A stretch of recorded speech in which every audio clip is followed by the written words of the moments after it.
ici Antoine pour Panem 360.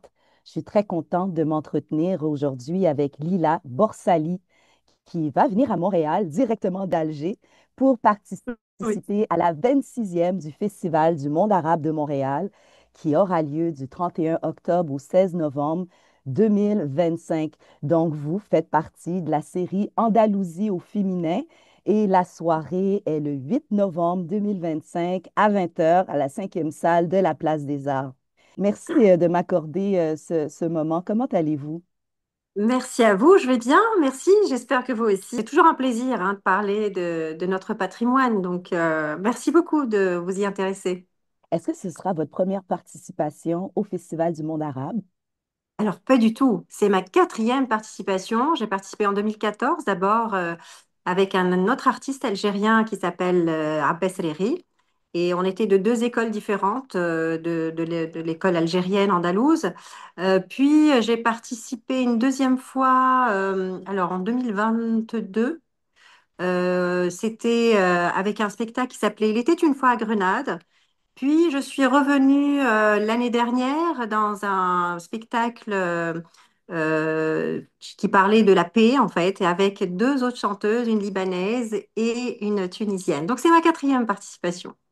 Et cette fois-ci, vous venez avec cette soirée intitulée Chant d'exil. S'il vous plaît, présentez-moi un peu de quoi il s'agit. Effectivement, nous venons avec un spectacle qui est sous le titre de Ya Ghurbati, puisque Ghurba en arabe veut dire exil. Et donc, vous savez, nous, dans notre travail, on essaye toujours de mettre le public dans un contexte particulier, comme on était venu les dernières fois pour Grenade, où on avait présenté un spectacle sur Grenade. Et une autre fois, on était venu aussi à Montréal, pas dans le cadre du festival, mais c'était un spectacle qui s'appelait Errance, où on se baladait dans les pays. Cette fois-ci, nous avons décidé de présenter ce spectacle que nous avions déjà présenté ici en Algérie, mais aussi dans d'autres pays, qui parlent effectivement d'exil.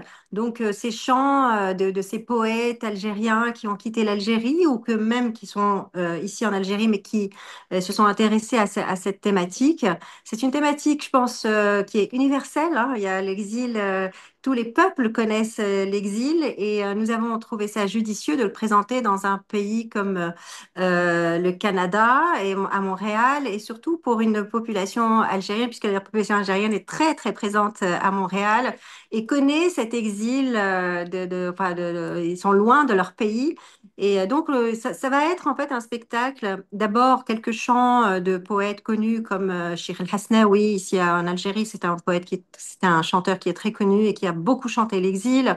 Akli Yahiaten, dans les chants kabyles. Aussi, il y a aussi des chants avec des écritures nouvelles sur des artistes qui ont connu aussi l'exil. Et puis voilà, donc on va vraiment transporter les gens dans un univers qui les touche particulièrement, je pense, hein, puisque eux-mêmes vivent cette situation. Et puis moi aussi, dans mon histoire personnelle, hein, j'ai pas vécu tout le temps dans mon pays d'origine. J'ai vécu aussi en dehors de l'Algérie, donc c'est une thématique qui me touche particulièrement puisque je l'ai vécue vraiment intimement. Et voilà, donc ça sera en plusieurs parties, quatre parties dans le spectacle. On va commencer d'abord par Noujoum Lil de Cheikh Hasnaoui. C'est une chanson très très connue ici en Algérie et qui, en fait, Cheikh Hasnaoui parle, enfin, il parle à sa famille à travers les étoiles et il prend les étoiles comme un lien entre lui et sa famille qui est donc loin de lui. Puis on ira vers un chant plus dans le hawzi, ça c'est un style aussi en particulier ici en Algérie et surtout dans la musique andalouse. Et on parlera d'un artiste qui a connu aussi l'exil, qui est Cheikh Redouane et qui est de la ville de Tlemcen dont je suis originaire. Et donc c'est un texte qui a été écrit, c'est-à-dire c'est un texte contemporain, hein. Et on parle de cette situation d'exil d'un artiste qui a quitté son pays, la douleur qu'il a ressentie quand il a quitté son pays et comment il a pu exprimer cette douleur à travers son chant, à travers son art. Et puis après, on va avoir une partie en kabyle parce que, bon, moi, je suis pas une chanteuse hein, de style kabyle ici en Algérie, c'est particulier aussi, mais j'ai trouvé que les chants kabyles enfin, en tout cas, chantés très très souvent l'exil. Beaucoup de Kabyles ont été exilés hein, du temps de la colonisation de la France en Algérie. Et donc, qui ont ces artistes, ces poètes, ces chanteurs qui ont chanté aussi cette douleur de l'exil. Et puis, on finira par aussi de la création en quatrième partie, un texte qui a été écrit par Monsieur Boukora, qui est donc un de mes professeurs hein, et qui m'a écrit ce texte qui parle aussi d'exil, plus quelques textes plus ancien, hein, qui parle aussi de ce voyage à travers les pays du monde. Voilà. Magnifique. Ben, moi, je suis tout à fait d'accord avec vous. L'exil, oui, c'est un sujet qui est très universel. Et à Montréal, je pense que ça va être très bien reçu par les communautés, au-delà des communautés Oui, maghrébines. Moi-même, personnellement, c'est un sujet qui me touche aussi. Le Festival du monde arabe de Montréal, c'est vraiment une vitrine très tout à fait, précieuse pour nous ici. C'est un événement qui est dédié à la rencontre, le dialogue des cultures arabes et tout à fait, occidentales, mais j'aimerais élargir et toutes les autres cultures tout à fait, à tout à travers fait. trois volets. J'aime bien le répéter parce que c'est pas que musical. Il y a l'art de la scène, la culture, le cinéma, et vous, c'est vraiment l'art de la scène. Et j'aimerais que vous me présentiez le nous, parce que depuis tantôt, vous me parlez du nous, le nous. Donc, il y a vraiment toute une équipe, Tout euh, à fait, beaucoup d'artistes, de musiciens, chefs d'orchestre qui vous accompagnent, qui vont aussi tout à vous fait. accompagner dans ce voyage à Montréal. Je- Présentons-les. Alors, effectivement, depuis tout à l'heure, je parle de toute une équipe parce que c'est vrai, il y a toute une équipe. Nous sommes 9 à venir hein, d'Algérie, dont ma chef d'orchestre, Madame Leïla El Kébir. Hein, donc, j'ai la chance d'avoir une femme comme chef d'orchestre. J'ai donc un ingé son plus 6 musiciens avec tous des instruments traditionnels. Il y aura un qanoun, donc c'est la sitar orientale. Il y aura le luth, le ney, donc c'est la flûte aussi euh, orientale. Et puis, il y aura aussi les instruments de percussion, un alto, un violon. En fait, tous les instruments acoustiques qu'on utilise habituellement dans la musique andalouse. Donc, effectivement, ce travail a été fait vraiment d'abord avec ma chef d'orchestre qui est aussi ma manager hein, et avec qui on réfléchit en fait à chaque fois à une stratégie artistique hein, parce que comme je l'ai dit, on aime bien que les gens rentrent dans un contexte et ne viennent pas juste assister à un spectacle comme ça. Et puis avec l'orchestre, travailler sur les arrangements, sur l'intervention de chacun. Chaque musicien a un rôle bien particulier à jouer sur scène, à un moment particulier pour lui, parce que on trouve que c'est très important aussi de mettre ces musiciens en valeur, même si dans la musique andalouse, on a l'habitude hein, de jouer de manière collégiale, mais on a voulu ramener une petite touche un petit peu particulière et mettre en valeur à chaque fois chaque musicien et chaque instrument. Des instruments qui sont joués de manière, c'est pas parce que ce sont mes musiciens, mais de manière brillante. Et puis, un ingé son qui met aussi en valeur tout ça parce que, vous savez, souvent, peut-être qu'on peut négliger le rôle hein, de l'ingé son, mais c'est très important parce que tout le travail qui est fait, si le son n'est pas bien transmis, c'est dommage, quoi. Un ingé son qui connaît déjà le spectacle. Nous avons déjà participé au festival avec un excellent ingé son hein, à Montréal, mais j'estimais que voilà qu'un un ingé son, pardon, qui connaît le spectacle, c'est aussi un élément très important pour celui qui vient écouter cette musique, qui vient peut-être aussi la découvrir, donner toutes les chances à celui qui découvre la musique de la découvrir comme il le faut. Voilà.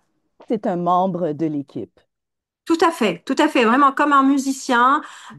Il a aussi sa sensibilité, il a aussi sa façon à chaque fois de rajouter son petit sa petite touche hein, dans le réglage du son et c'est extrêmement important. C'est quelque chose que nous avons un petit peu négligé dans les musiques traditionnelles où on jouait de manière collégiale, comme je l'ai dit.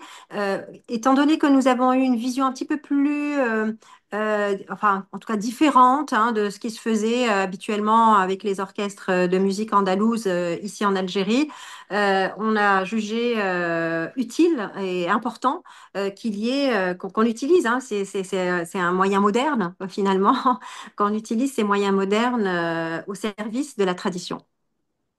Quel sera le rythme du voyage auquel vous nous conviez?